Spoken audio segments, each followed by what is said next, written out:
కొన్ని clips play చేస్తా, ఖచ్చితంగా చూడండి. पाकिस्तान जिंदाबाद। जेल चले जाओगे? भारत माता की जय बोलेंगे।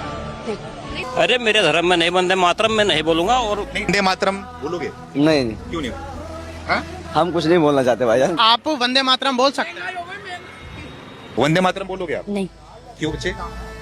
फलस्तीन पहले हमारा है भाई, पहले फिलिस्तीन। हाँ हाँ हाँ, भारत अपना नहीं है। क्यों नहीं है? बस చూసినారా, ఒక్కొక్కరికి వాయిస్ ఆఫ్ ఫ్రీడమ్ ఎక్కువైపోయింది. నోటికి ఎంత వస్తుందంట మాట్లాడుతున్నారు. అసలు ఏం జరుగుతుంది మన దేశంలో? ఏమైతుంది, నాకు ఇష్టం వచ్చినట్టు నేను మాట్లాడతా, నాకు నచ్చింది నేను మాట్లాడతా అని కొడుకులు పలిచి కొట్టుకుంటున్నారు. దీన్ని మనం మనకెందుకని వదిలేస్తే, ఇప్పుడు వీళ్ళు మాట్లాడారు, వీళ్ళని చూసి ఇంకోళ్ళు మాట్లాడతారు, వాళ్ళని చూసి ఇంకోళ్ళు మాట్లాడతారు. గవర్నమెంట్ చాలా సీరియస్ యాక్షన్ తీసుకోవాలి ఇలాంటి వాళ్ళ పైన.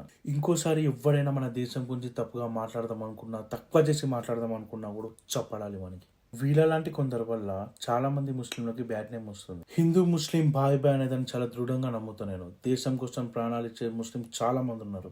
వాళ్ళందరికీ నా ఒక రిక్వెస్ట్, ఇలాంటి నా కొడుకులు మీ సరౌండింగ్స్లో ఎవరైనా ఉంటే మీరు వాళ్ళని దూరం పెట్టండి. వాళ్ళ వల్ల మీ కుటుంబానికే కాదు దేశానికే ప్రాబ్లం. వాళ్ళని మార్చడానికి ట్రై చేయండి. వాళ్ళకి చెప్పండి, అరే ఇద్దరా మన దేశం, మనం ఇక్కడనే పుట్టినాం, ఇక్కడనే పెరుగుతున్నాం, ఇక్కడనే చావాలి, దేశం గురించి తప్పుగా మాట్లాడొద్దు చెప్పండి. వాళ్ళకి మీరు చెప్పినా వినకపోతే పోలీస్ కంప్లైంట్ ఇవ్వండి. వీలైనంత మందికి ఈ వీడియో షేర్ చేయండి. కొంతమందినైనా మార్చవచ్చు. వందే మాతరం, భారత్ మాతాకి జై, జై హింద్.